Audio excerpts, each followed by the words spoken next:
Tim, I really want to thank you for the chance to do Ragtime again.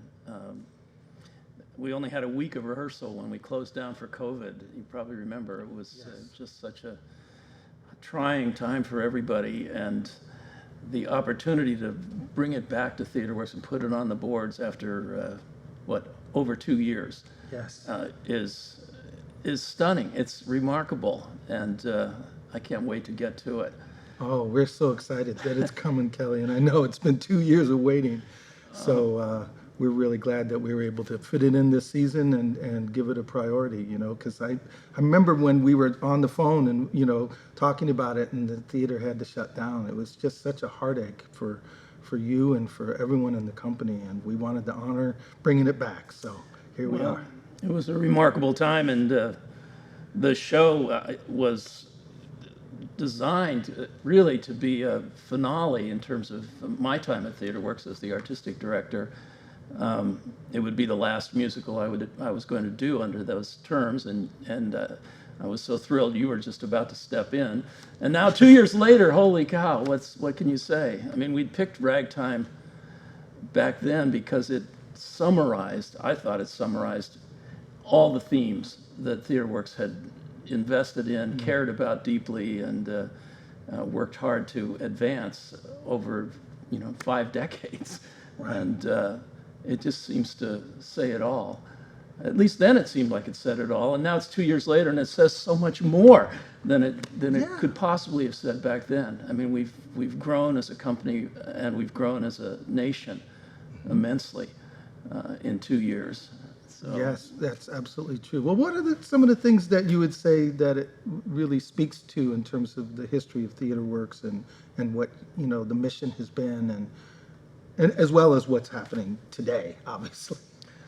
Well, I feel that it taps into both the potential and the deep inner problems of America, and that those have been our themes all along. But the questions of immigration and how it affects the country and how the country responds to it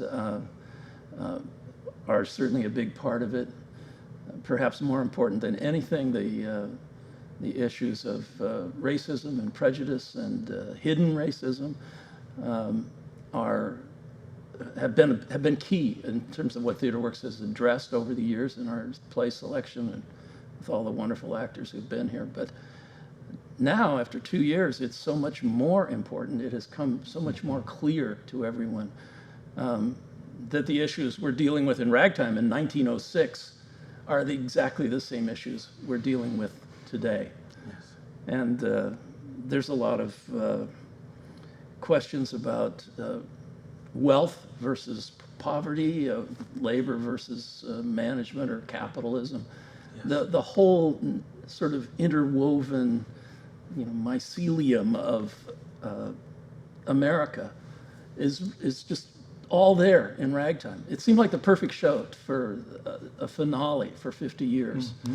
Now we're starting on our next 50. We're already 2 years into it, and it feels like a wonderful musical to launch that next amount of time as you take over and make this into a brilliant company as it always has dreamt of being. So that's why. That's great. No, that's great. And the issues that are, really raising up in that story now around police violence towards black bodies, the inequities in this country, the continuation of systemic racism are, as you said, really prevalent in people's minds right now. And all over the country, there's 42 states that have put in,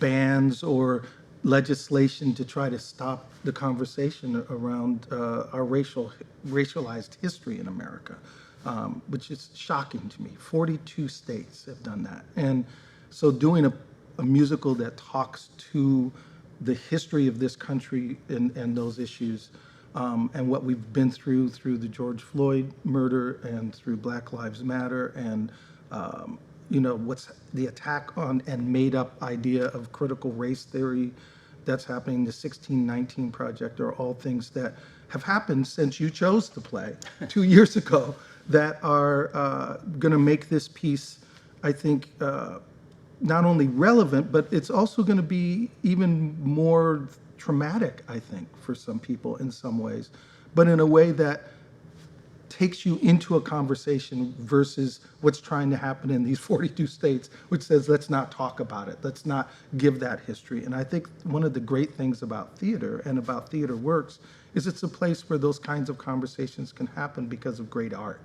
And it's a great musical. It's one of the, Tony Award-winning musicals, masterpieces that has been in the canon now for almost 2 decades, right? Really? At least. I think it's really the great American musical in terms of dealing with America as an overall concept. And I remember when I very first saw it, I was deeply moved, deeply shaken by the America that I saw, and also the America that everyone dreamed might exist, could exist, if we could just all connect and realize the potential.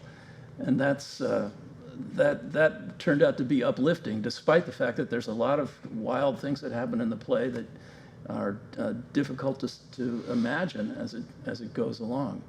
Certainly on the racial front, it feels like a musical that was written a couple of years ago or a couple of weeks ago even.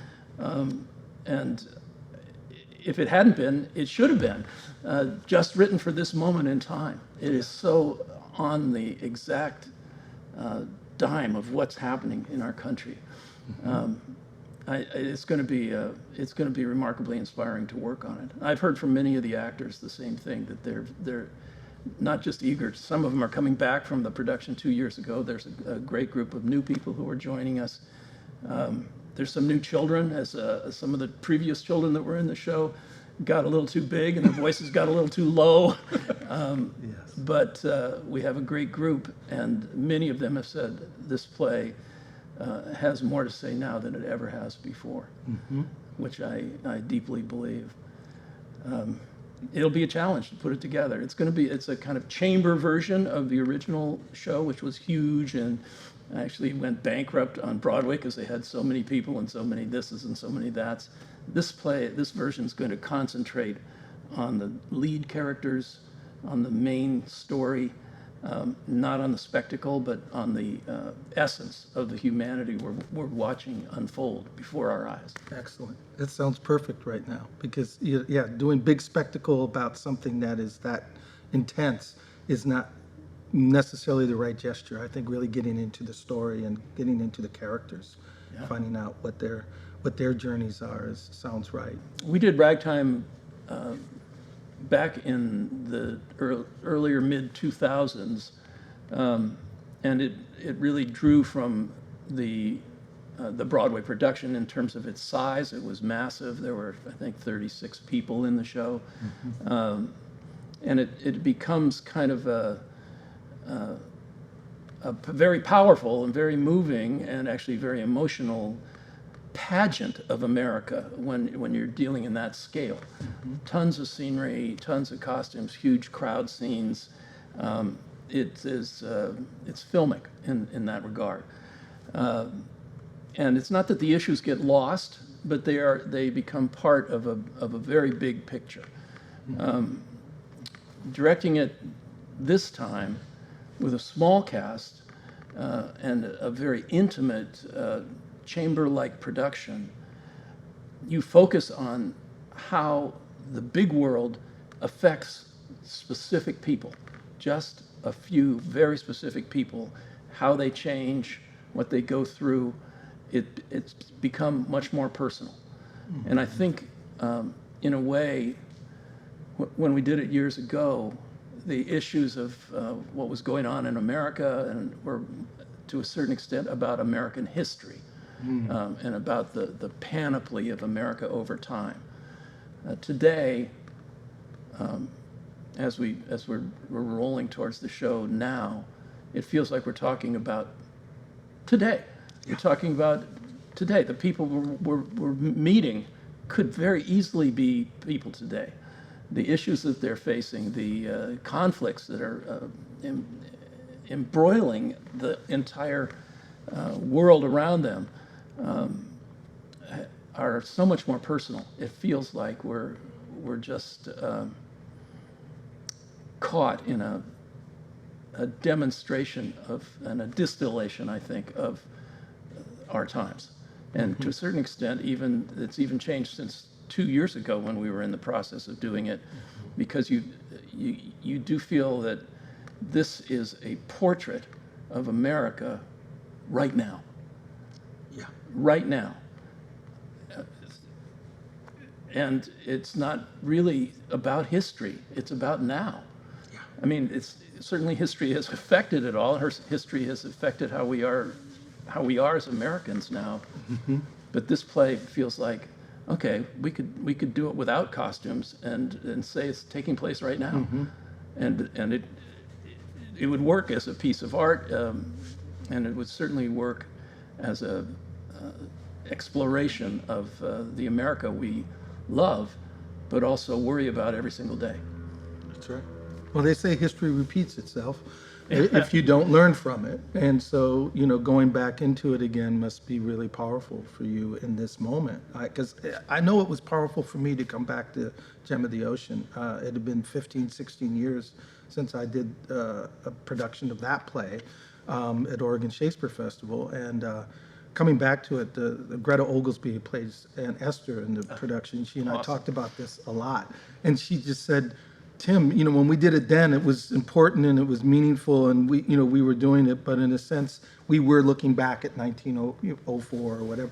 And now it just felt like there were lines from that play that were talking about what is just going on today, like literally today.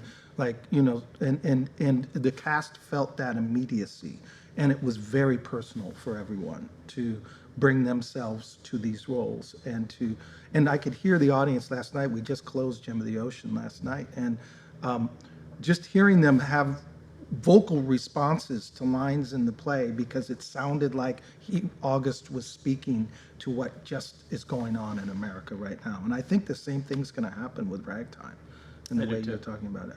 And so, and that's one of the beauties of theater. And when we look at masterpieces or look at pieces that look at history in really amazing, powerful ways, that have talked about it even when they were written personally, they transfer. That's what makes a masterpiece, is not that it's, looking at history and it's sort of frozen in time like something in a museum. It's when it taps into something that is an ongoing concern and questions that still haven't been answered.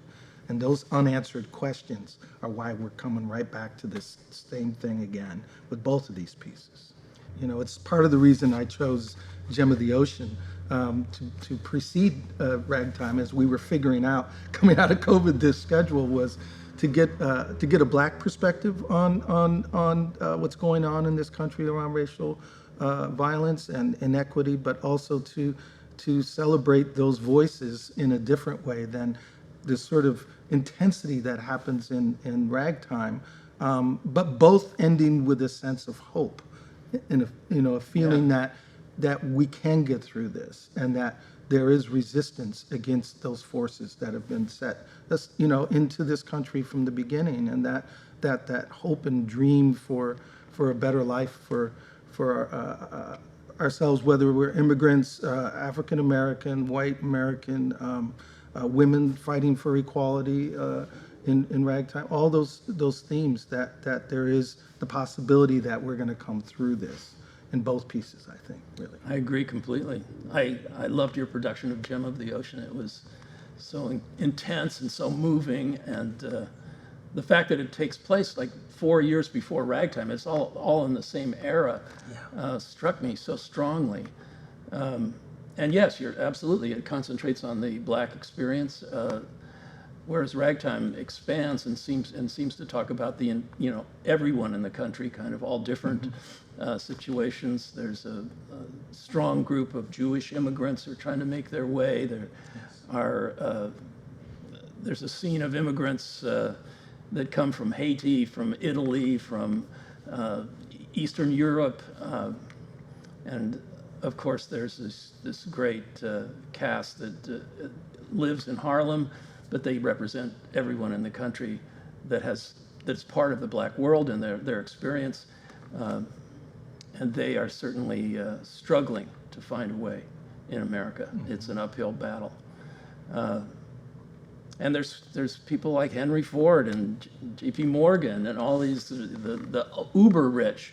You keep going, wow, they must have been rich. Well, there's a lot of uber rich today, and many of them are wonderful philanthropists, but there are certainly others who are spending their money in ways that don't help everybody else. That's right. But it's to the good, the way this play manages to dive in and look at everybody, I think. It really gives you a broad spectrum of the country. It does, yes. And the class issues and the wealth inequality and and how they relate to race and how they relate to immigrant status and all that it seems really embedded in what Ragtime is talking about. And we have, it's 120 years since the play takes place, but have we solved those things? Not so much. Where are we at in the journey of that? And so one of the great things about TheatreWorks and about theater is, and a season in a theater, is the ability to have conversation between plays. So in a way, there's sort of a conversation between Gem of the Ocean and Ragtime. Yeah. That's exciting, I think, that brings different perspectives, but also complement each other and create dialogue. And that was intentional, as we put this season together. And so I can't wait for the other partner in dialogue to get started, which will be going soon now after 2 years. Well, I do think Gem of the Ocean is so intimate, and it takes place in one place. It's so intense.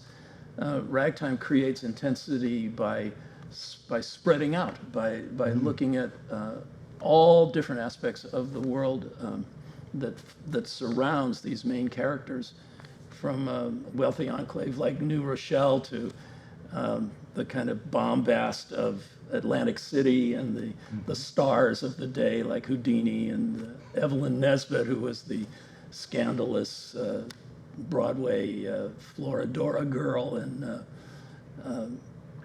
you just start, it was like the Hollywood stars of the day. But they're mixed in with the wonderful closeness of Coalhouse Walker, who's a ragtime pianist in Harlem. All of these people swirl together, and that's what I like about it. It's a thrill. You love those big musicals that are complicated and have a lot of different things, but find a way to make it accessible. That's what I really feel is kind of the Robert Kelley Thank stamp. you. Well, we've done shows, large and small musicals as well at TheatreWorks. I'm prone to doing musicals that are what you call dramatic musicals, and where it's about the story, it's about the people, and it's not necessarily about the tapping or the pirouettes or what have you. It's about people and how they go together. But with a musical, you have the chance to explore, in some ways, deeper into their minds than you might be able to do in some plays, because people can burst into song, and that's what's going on inside their minds, and it's a whole nother art form that opens up a lot of possibilities.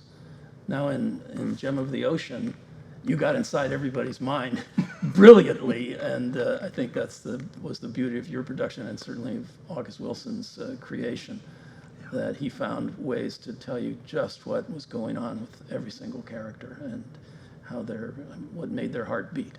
Yeah, that's August's brilliance.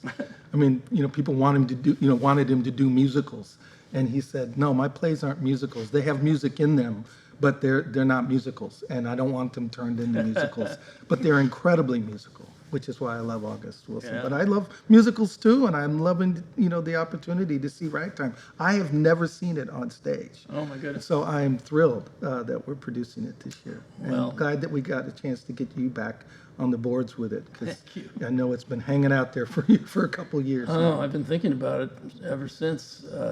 It was definitely a difficult day when we closed down. There were a lot of tears.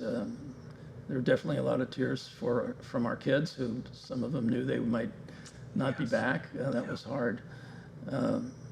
But the one thing we all shared was the knowledge that as our show was closing, shows all across America were closing at the same time. And probably the speeches we were making and the hugs we were giving and all of that were shared at exactly that moment in time, in common, all over the country. And of course, it was all art forms, not just theater, but it really spoke to all of us. So I think we're coming back proud. Our leading lady, who plays the role of Mother, Christine Dwyer, told me this was going to be her first show since the shutdown in 2 years, and she was incredibly excited to do it. And this is a Broadway star and national tours, and she's just a brilliant, brilliant performer. But the chance to be back on the boards, wow. Yeah, it's a big deal. It's a really big deal. Yeah, and there really are some great people. Nkrumah Gatling, who plays Coalhouse, is another fantastic singer and performer.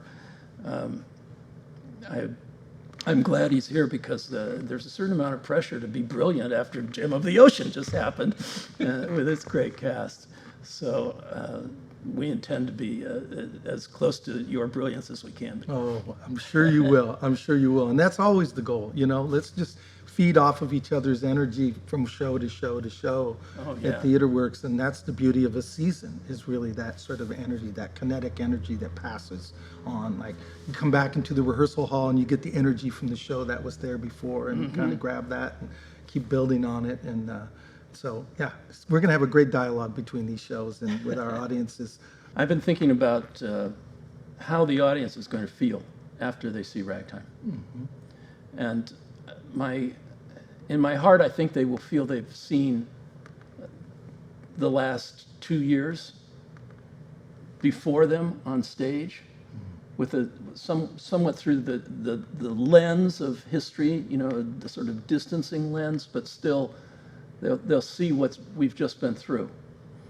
And as difficult as it's been, I think people will also see that the potential of human beings, but the potential of America as an idea exists still, and is so palpable in the play as it winds its way through this maze of American life.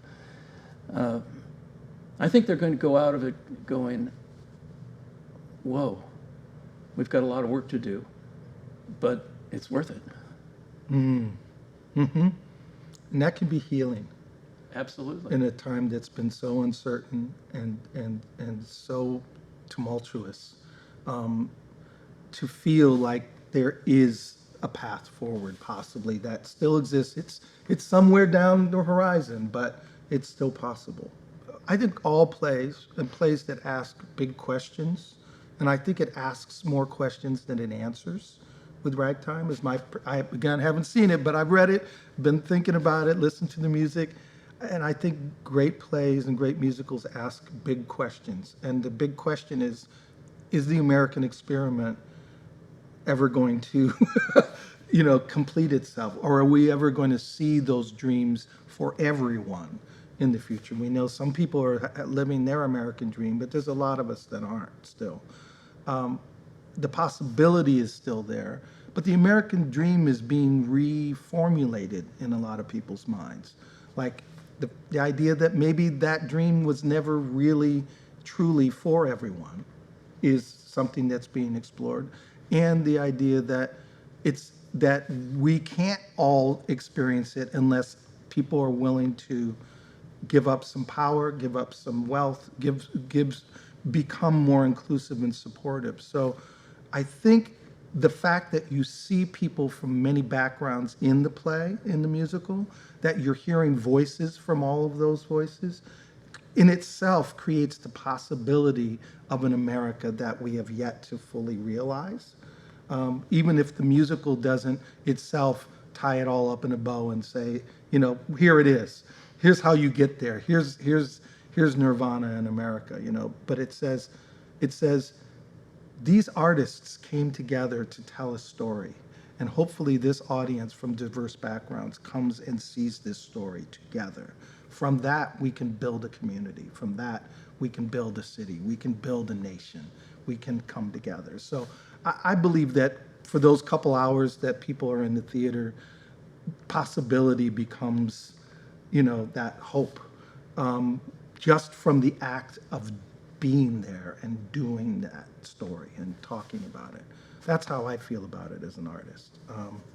Does that make Absolutely, sense? absolutely. Well, I think it'll be no surprise that in a play about some of the truths of America that not everyone shares in the proceeds of it all. Not everyone is successful. Not everyone gets included, and that's one of the things that Ragtime talks about. On the other hand, it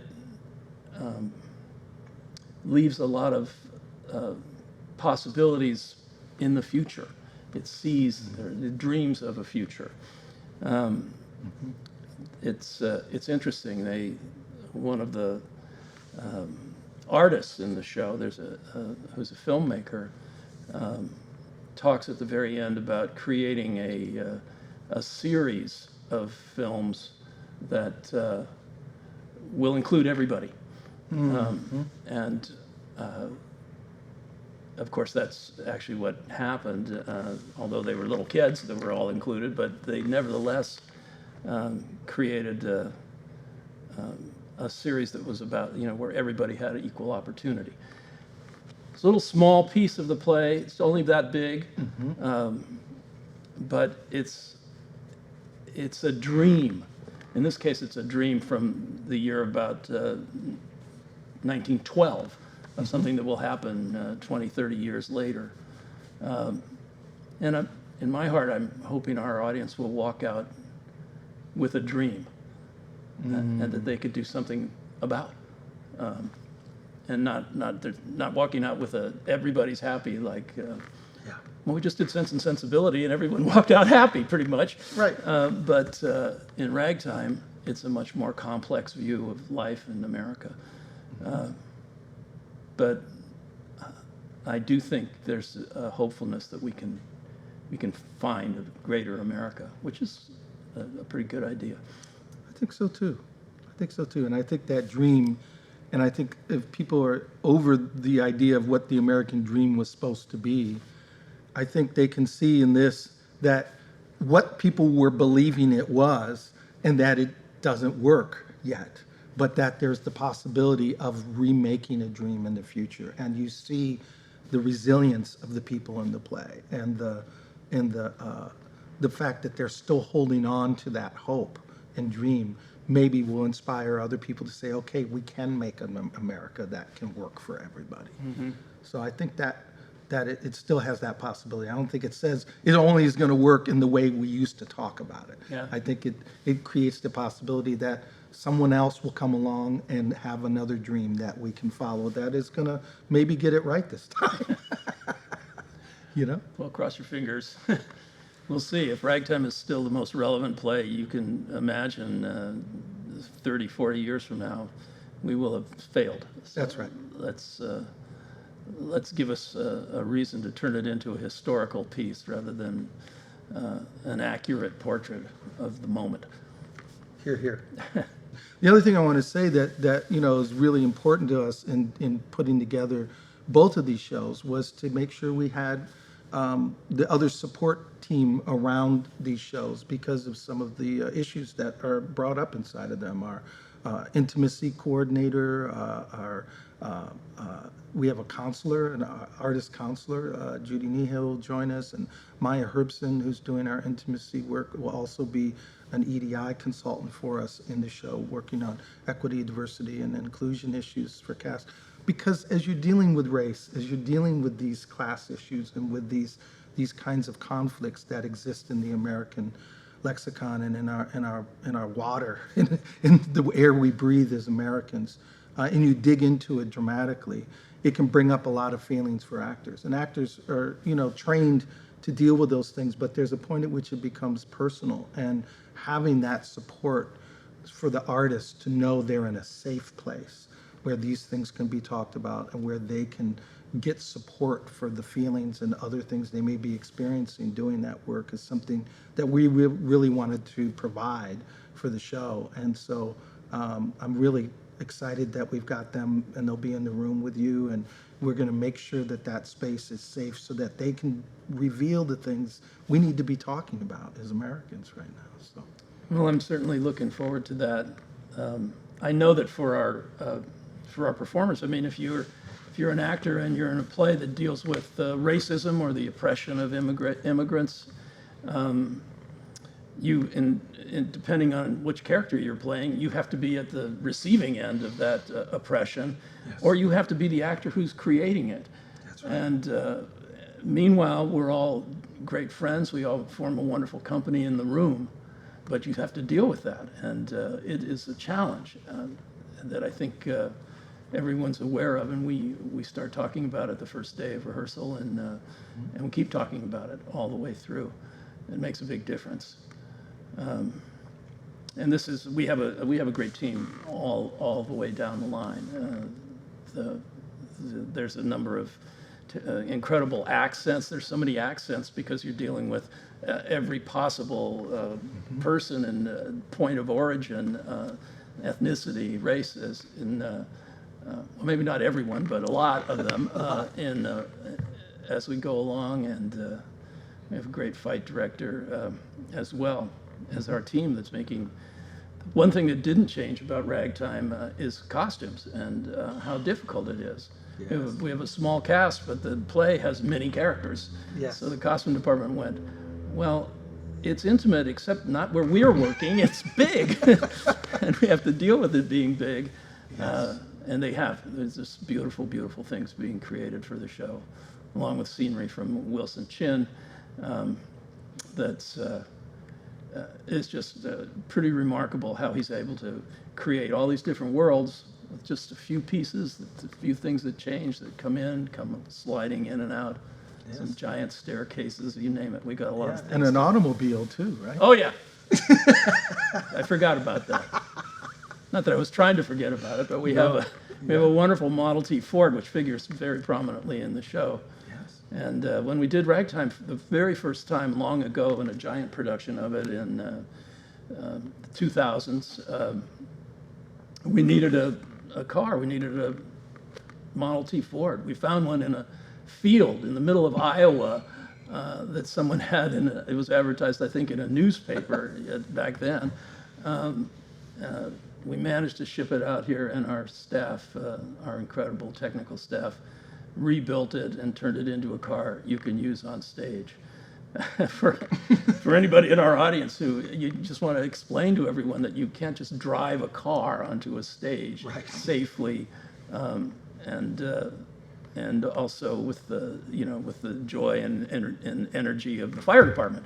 So you got to be very careful. Yes. And the exhaust coming out of the car. Yes, all of that. So we got a Model T Ford, and we got a lovely golf cart that combines somehow into this great little item that's it's wonderful to see, but also a huge challenge to move around on a stage. Mm-hmm. The size of a Model T is this isn't a Porsche. This is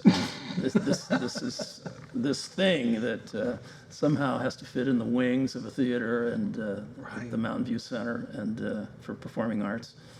And that's part of our challenge, part of the fun. Well, that's why you have Houdini in the play, right? Right. It's a magic trick. Absolutely. It's all a magic trick. Absolutely. Well, we're not doing all of the things Houdini did, but we'll do a few things that are kind of interesting as it goes along. As I said, the play Ragtime covers so much of what you think of as the culture of that time. Mm-hmm. They even managed to get a flyover by an airplane into it. We're not doing that scenically. If anyone in the audience wants to know, we decided against it finally. But here's one right now. Yeah. No, Houdini flies over an airplane and drops leaflets onto the world to try to get people to come to his show. Mm-hmm. So even if we couldn't do the airplane itself, we're definitely doing the leaflets. Excellent. That's good, because, yeah, trying to figure out that airplane, that'd be a little tough. Well, But exciting Yeah. that we were able to get it done, Kelly, and that you're coming back to do it, and Thank you.